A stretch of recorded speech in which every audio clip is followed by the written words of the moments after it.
মাদারবোর্ডের একটা পয়েন্টে আমি ফরসেপ দিয়ে জাস্ট শর্ট করে দিচ্ছি, ডিসপ্লে চলে আসতেছে এবং মাদারবোর্ড কিন্তু রেডি হয়ে যাচ্ছে। আমি আবারও দেখাচ্ছি অ্যাডাপ্টার, আমি যখন ডিসি জ্যাকে যখন কানেক্ট করতেছি জাস্ট আমার ফরসেপ দিয়ে আমি একটা লাইন শর্ট করে রাখছি, দেখবেন যে এটাতে ডিসপ্লে চলে আসতেছে এইচপি এবং ডিসপ্লে ওকে। আসলে মাদারবোর্ডটার প্রবলেমটা কি সেটা আগে আপনাদেরকে দেখাই।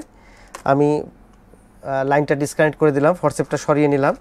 যখন আমি অ্যাডাপ্টারটা দিচ্ছি এখানে দেখতে পাবেন এই পাওয়ার লিডটা কিছুক্ষণ জ্বলে থাকবে, তারপরে আবার রিস্টার্ট নিবে, এটা অফ হয়ে আবার অন হবে।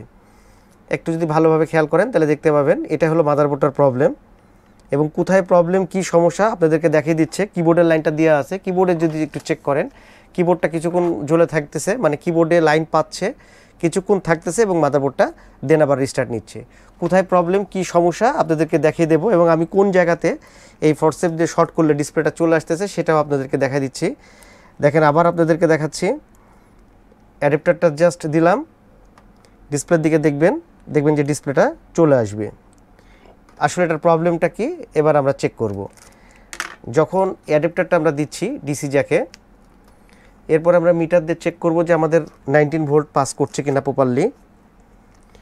তো 19 ভোল্ট পাস আমরা যে কোনো জায়গা থেকে দেখতে পারি, আমরা যে কোনো আপার মসফেটে দেখতে পারি 19 ভোল্ট চলে আসতেছে। এখন এখানে 3 ভোল্টেজ জেনারেট হচ্ছে কিনা, 3 ভোল্ট আছে, 5 ভোল্ট চেক করব, 5ও আছে। আমরা একটু ডিএসও দিয়ে চেক করব, কারণ হচ্ছে অনেক সময় এই 3-5-এর আউটপুটে গ্লিচ থাকে, এসি পালস চলে যায়, যার কারণে অনেক সময় প্রবলেম করে, সেটা একটু চেক করব আমরা। তো সেই ক্ষেত্রে আপনারা একটু এই ডিএসওর দিকে দেখবেন, এটা হলো 3 ভোল্টের পিডব্লিউএম সেকশন, পালস তৈরি হচ্ছে। আর যদি আউটপুটটা চেক করি দেখবেন স্ট্রেট লাইন আছে, মানে কোনো গ্লিচ নাই। এটা হলো 3 ভোল্টের, তার মানে 3 ভোল্টেজ একেবারে ওকে আছে। আমরা চলে যাব এবার 5 ভোল্টে। 5 ভোল্টের যদি আমরা কয়েলের ইনপুট সাইড দেখি, দেখেন একদম পিডব্লিউএম সেকশন 100% ওকে, আউটপুট ওকে, কোনো গ্লিচ নাই, স্ট্রেট লাইন। সো 5 ভোল্ট ওকে আছে। র্যাম ভোল্টেজটা আমরা চেক করব। আমরা মিটারে দেখব এই মাদারবোর্ডে র্যাম ভোল্টেজ থাকে 1.5 জেনারেট হচ্ছে। তাহলে অলমোস্ট মাদারবোর্ডের বেসিক যেই কয়েকটা ভোল্টেজ আছে সেগুলো ঠিক আছে। আউটপুট একটু শর্ট আছে কিনা সেটা একটু চেক করব, প্রসেসরের লাইনে কোনো শর্ট আছে কিনা, মানে মাদারবোর্ডটা অন হচ্ছে এবং অফ হয়ে যাচ্ছে।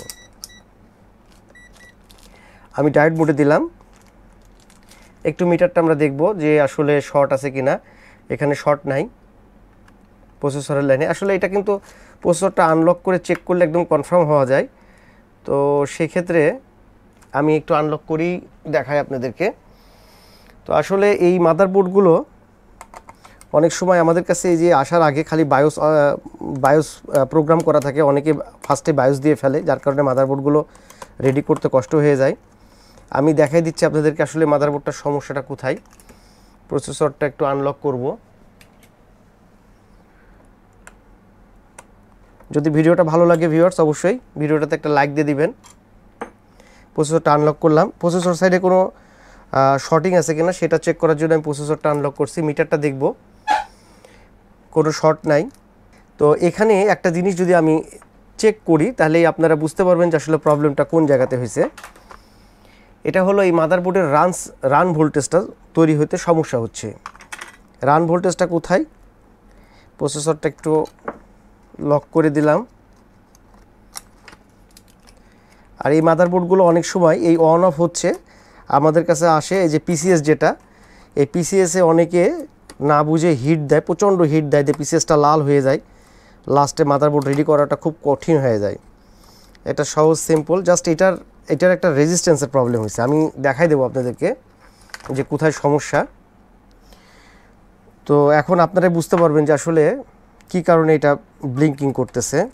আমি কিবোর্ডের লাইনটা দিয়ে দিলাম, অ্যাডাপ্টারটা দেব,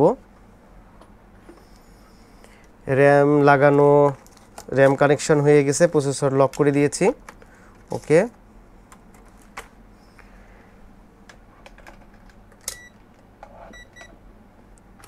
আমি ডিসি জ্যাকটা দিলাম, অ্যাডাপ্টার দেওয়ার পরে এখানে আছে হলো 𝗬𝗵𝗁𝗲 ডায়াগ্রামে যাব।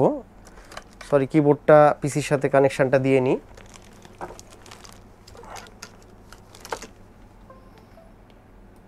কোথায় থেকে প্রবলেম হয়েছে আপনারাও দেখতে পারবেন।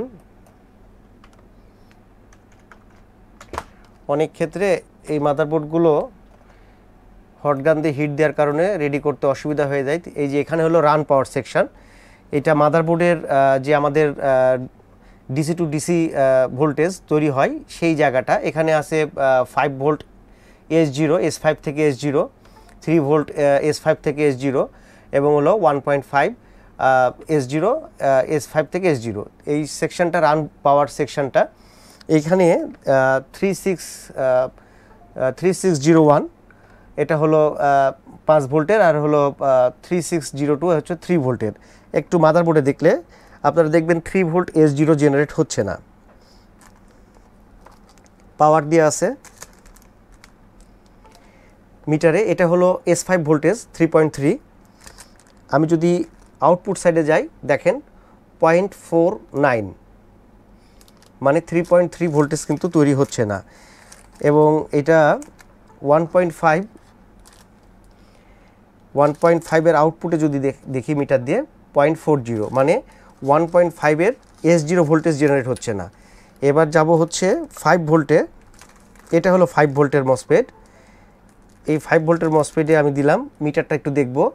মিটারে দেখেন 5 ভোল্ট, এটা হলো ইনপুট সাইড। আউটপুট সাইডে যদি যাই দেখেন 4.0 অথবা 5.4 এরকম ভোল্টেজটা আসতেছে। তার মানে 3, 5 এবং 1.5 কোনো ভোল্টেজ ডিসি টু ডিসি সেকশনটা কোনোটাই কাজ করতেছে না। সেই ক্ষেত্রে এই সার্কিটটাতে প্রবলেম হয়েছে। কোনো জায়গাতে প্রবলেম নাই, বায়োসের সমস্যা নাই, কোনো সেকশনে প্রবলেম নাই, জাস্ট প্রবলেম হচ্ছে এই জায়গাটায়। এখানে আমাদের এই মসফেটগুলো দেখতে হবে যে গেট বাইসিং হচ্ছে কিনা। যদি গেট বাইসিং না হয় তাহলে সেক্ষেত্রে গেটটা কেন বাইসিং হচ্ছে না সেটা চেক করতে হবে। আমি 3 ভোল্টের গেটে প্রপটা রাখছি। সেই ক্ষেত্রে আমরা দেখব যে আসলে এখানে আমাদের ভোল্টেজ আসতেছে 1.7 ভোল্টেজ, কিন্তু আমার এখানে ভোল্টেজ আসবে হলো 15 ভোল্টেজ, 1.5 S0 ভোল্টেজ। এইটা আমাদের ভোল্টেজটা ট্রান্সফার করবে S5 থেকে S0-তে। এই 15 ভোল্টেজের জায়গায় 1.7 ভোল্টেজ আসছে। জাস্ট এই জায়গাটা সলভ করে দিলেই মাদারবোর্ডটা কিন্তু প্রপারলি সলভ হয়ে যাবে। আমি যেই জায়গাটাতে আসলে ফটসেপটা রেখে ভোল্টেজটা পাস করাই দিছি সেটা হলো এই যে 13 ভোল্টেজ আছে, এই ভোল্টেজটা একটা রেজিস্ট্যান্সের মাধ্যমে, এই রেজিস্ট্যান্সটার মাধ্যমে আর 3614 এই রেজিস্ট্যান্সের মাধ্যমে পাস করে এই সব মসফেটগুলোকে বাইসিং করে দিছে। এই রেজিস্ট্যান্সটার প্রবলেম হয়েছে এই মাদারবোর্ডে, যার কারণে পুরো সেকশনটাই ডিসেবল হয়ে গেছে, প্রসেসরে কোনো ভোল্টেজ তৈরি হচ্ছে না। আমি একটু প্রসেসরের যদি ক্যাপাসিটারগুলো দেখাই, এগুলো হলো প্রসেসরের আউটপুট ক্যাপাসিটার। ভোল্টেজে দেখেন কোনো ভোল্টেজ নাই প্রসেসর সেকশনে। তো এই যে রেজিস্ট্যান্সটা ডিস্টার্ব হয়েছে, আমি ফরসেপ দিয়ে এটাকে আমি ভোল্টেজটাকে জাম্প করাই দিছি। তো সেটা যখনই করাই দেব সেই ক্ষেত্রে মাদারবোর্ডে ডিসপ্লে চলে আসবে এবং প্রসেসরের তো ভোল্টেজ তৈরি হবে। আমি দেখেন এই জায়গাটা দেখাচ্ছি, এই জায়গাটা এখন জাস্ট ফিক্স করতে হবে, করলেই প্রবলেমটা সলভ হয়ে যাবে। খুব ইজিলি প্রসেস এবং সিম্পল একটা ট্রিক্স।